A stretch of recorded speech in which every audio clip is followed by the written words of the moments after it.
தற்போது கிடைத்த அண்மை தகவலின்படி திமுக அரசுக்கு எடப்பாடி பழனிசாமி கண்டனம். மேட்டூர் அணையிலிருந்து குறுவை சாகுபடிக்கு தண்ணீர் திறக்காததால் விவசாயிகள் வேதனை என எடப்பாடி பழனிசாமி குற்றம் சாட்டியுள்ளார்.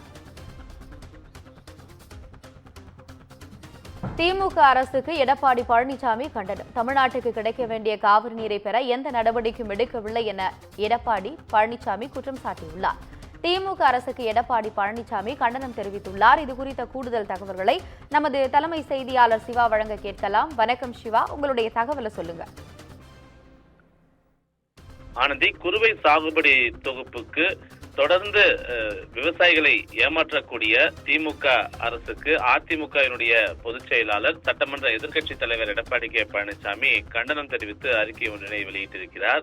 இந்த கண்டன அறிக்கையில கர்நாடகத்தில் காவிரியில் தமிழகத்திற்கு உரிய பங்கு நீரை பெற இயலாத அரசுக்கும் கண்டனம் தெரிவித்திருக்கிறார். இது தொடர்பாக அவர் வெளியிட்டிருக்கக்கூடிய இந்த கண்டன அறிக்கையை பொறுத்தவரை காவிரியில 2023-24 ஆண்டுக்கான பங்கு நீரை வாதாடி பெற இயலாத ஒரு அரசாகவே திமுக அரசு இருக்கிறது என்றும் அதன் விளைவாக மே மற்றும் ஜூன் மாதத்தில் தமிழகத்திற்கு வரவேண்டிய நீரை பெறுவதற்கான எந்தவித முயற்சியும் இதுவரை எடுக்கவில்லை என்று டெல்டா மாவட்ட விவசாயிகள் மிகுந்த கவலைக்கு உள்ளாகி இருப்பதாக அவர் குற்றம் சாட்டியிருக்கிறார்.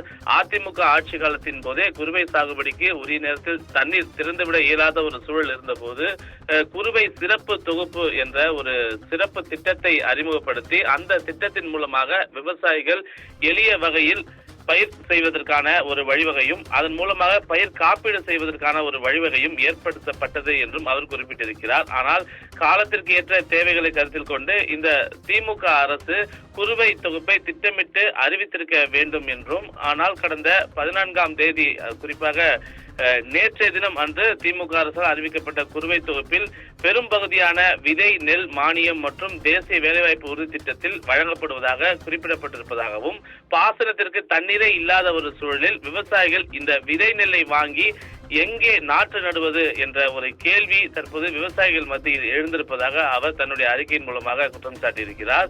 அதிமுக ஆட்சி காலத்தில் மழையும் பாசன நீரும் கிடைப்பதில் சிக்கல் ஏற்பட்ட போது குறுவை சாகுபடிக்கு பயிர் காப்பீடு முழுமையாக செய்யப்பட்டு விவசாயிகளுடைய நலன் பாதுகாக்கப்பட்டது என்றும், ஆனால் திமுக அரசு பொறுப்பேற்ற 3 ஆண்டுகளாக குறுவை சாகுபடிக்கு பயிர் காப்பீடு செய்யவில்லை என்ற ஒரு குற்றச்சாட்டையும் அவர் முன்வைத்திருக்கிறார். அது மட்டுமல்லாமல் காவிரியிலிருந்து தமிழ்நாட்டுக்கு பெற வேண்டிய உரிய நீரை பெறுவதில் தொடர்ந்து இந்த அரசு எந்தவித முயற்சியும் எடுக்கவில்லை என்ற ஒரு குற்றச்சாட்டையும் கண்டனத்தையும் தன்னுடைய அறிக்கையின் மூலமாக அதிமுகவினுடைய பொதுச் செயலாளரும் சட்டமன்ற எதிர்க்கட்சி தலைவருமான எடப்பாடி கே பழனிசாமி முன்வைத்திருக்கிறார். ஆனந்தி, உங்களுடைய தகவலுக்கு நன்றி சிவா.